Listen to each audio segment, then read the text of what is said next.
मैं सीधा आता हूँ पॉइंट पर। आज के इस वीडियो में हम बात करने वाले हैं अपनी all new Bajaj Pulsar NS 125 के बारे में। इस बाइक को लिए हुए मेरे को करीब 2 या 3 दिन हुए हैं और इस पे मैंने 100 किलोमीटर की राइड कंप्लीट कर दी है। तो इस बाइक को लेने के बाद मेरा क्या एक्सपीरियंस है और 100 किलोमीटर के बाद ओनर रिव्यू और इसके सारे एडवांटेजेस डिसएडवांटेजेस एकदम रॉ आपको दिखाने वाला हूँ। तो अगर आप प्लान कर रहे हो 2026 में ये बाइक लेने की तो आप सही वीडियो पे आए हो। तो सबसे पहले अगर हम बाइक की फीचर्स के बारे में बात करें तो आपको सबसे पहले यहाँ पे देखने को मिल जाएगा 120 mm का बड़का टायर, जो कि बहुत ही अच्छा ग्रिप देगा आपको रास्ते में। बाकी राइडर या फिर एक्सट्रीम के बारे में बात करें तो इसका टायर पहले बहुत पतला आता था, लेकिन 120 होने के बाद इसका टायर अभी थोड़ा सा अच्छा ग्रिप देता है। लेकिन पीछे जो है आपको ABS अब भी देखने को नहीं मिलेगा, ड्रम ब्रेक मिलेगा, बाकी RLF जो होता है वो रहेगा ही। अगर सीट हाइट की बात करें तो 805 mm की यहाँ पे आपको हाइट देखने को मिल जाएगी। अगर आपकी हाइट मेरी तरह 5.7 है तो आप इस बाइक को आराम से चला पाओगे, लेकिन अगर आपकी हाइट 5.5 या फिर 5.6 है तो आपको थोड़ा सा टर्निंग रेडियस में बहुत ही प्रॉब्लम होने वाली है। बाकी इंजन की बात करें तो बजाज का एकदम रिफाइंड इंजन मिलेगा आपको। 124.45 सीसी की ये बाइक है। यहाँ पे आपको मिलने वाला है किक, जो कि आपको राइडर में नहीं देखने को मिलेगा। और बाकी 125 सीसी की ये नेकेड स्पोर्ट्स में किक होना बहुत ही मतलब एक अच्छी बात होती है, क्योंकि जब आपकी गाड़ी सेल्फ या फिर ख़राब या फिर कुछ हो जाएगा तो आप किक मार के जा सकते हो। और अगर सामने बात करें तो यहाँ पे आपको सामने ABS मिल जाएगा। तो उसके बाद अगर हम ग्राउंड क्लियरेंस की बात करें तो TVS राइडर और एक्सट्रीम से आपको ज़्यादा यहाँ पे ग्राउंड क्लियरेंस मिल जाएगा, जो कि आपको ऑफ रोडिंग में बहुत ही ज़्यादा हेल्प करने वाली है। ठीक है, तो आगे अगर हम इस बाइक की बात करें तो यहाँ पे आपको 5 स्पीड गियर बॉक्स के साथ ये बाइक देखने को मिल जाएगी, जो कि टॉप स्पीड 115 मैंने यूट्यूब में देखी है। मैंने अभी तक उतनी टॉप स्पीड पे गाड़ी चलाई नहीं है। पीछे अगर आप सीट के नीचे यहाँ पे देख सकते हो तो यहाँ पे आपको मोनोशॉक सस्पेंशन देखने को मिल जाएगी, जो कि बहुत ही कंफर्टेबल होती है। अगर हम बाइक के रियर व्हील की बात करें तो यहाँ पे आपको दिखने को मिल जाएगा RLF, जो कि जिसका फुल फॉर्म है रियर लिफ्ट प्रोटेक्टर। अगर आप स्टंट्स वगैरह करते हो तो आप अगर स्टॉपी करने की कोशिश करोगे तो इस बाइक में उठेगा नहीं, क्योंकि वो रियर टायर को लिफ्ट करने से रोकता है। तो अगर आप स्टंट्स वगैरह करते हो तो आपको ये बाइक लेने के बाद उसको ऑफ करना पड़ेगा, वरना आप स्टंट्स नहीं कर पाओगे। तो अगर हम इस गाड़ी की लुक्स की बात करें तो आपको इस गाड़ी में बजाज पल्सर की NS सीरीज़ का जो DNA है वो खूट के देखने को मिलेगा। बाकी NS सीरीज़ में 160 हो गई, 200 हो गई, सारे बाइक्स में आपको ऑलमोस्ट सेम ही लुक्स देखने को मिलेगा। सब में अंडरवेली एग्जॉस्ट भी है और लुक्स भी सेम है, टैंक साइज़ भी सेम ही है।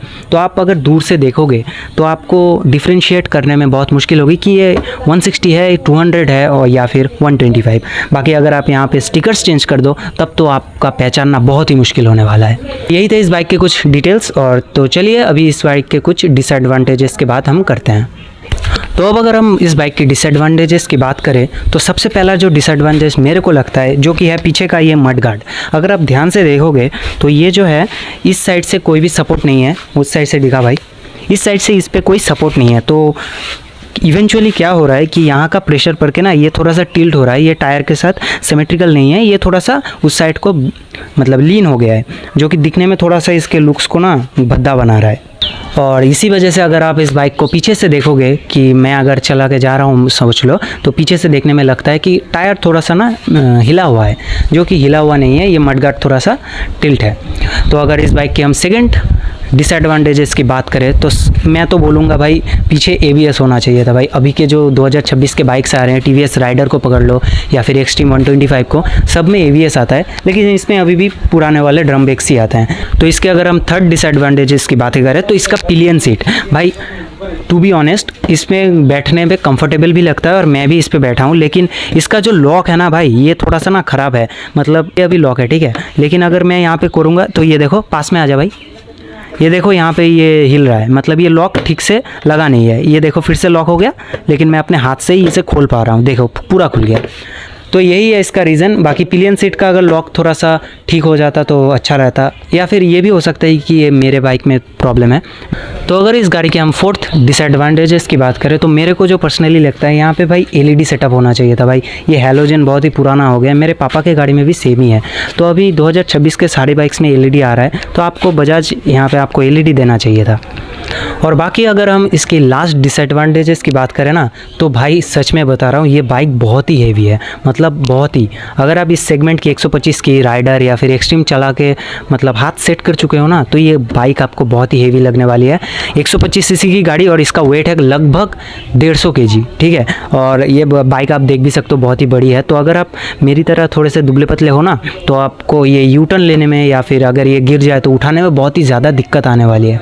बाकी एज सच इसमें कोई और दिक्कत नहीं है। तो आते हैं वीडियो के कंक्लूजन पे। अगर आप 2026 में अपने लिए एक 125 सीसी की बाइक देखने जा रहे हो और आपके लिए माइलेज मैटर नहीं करता, मतलब इसमें आपको 45 to 50 का माइलेज कंप्लीट क्लेम करती है।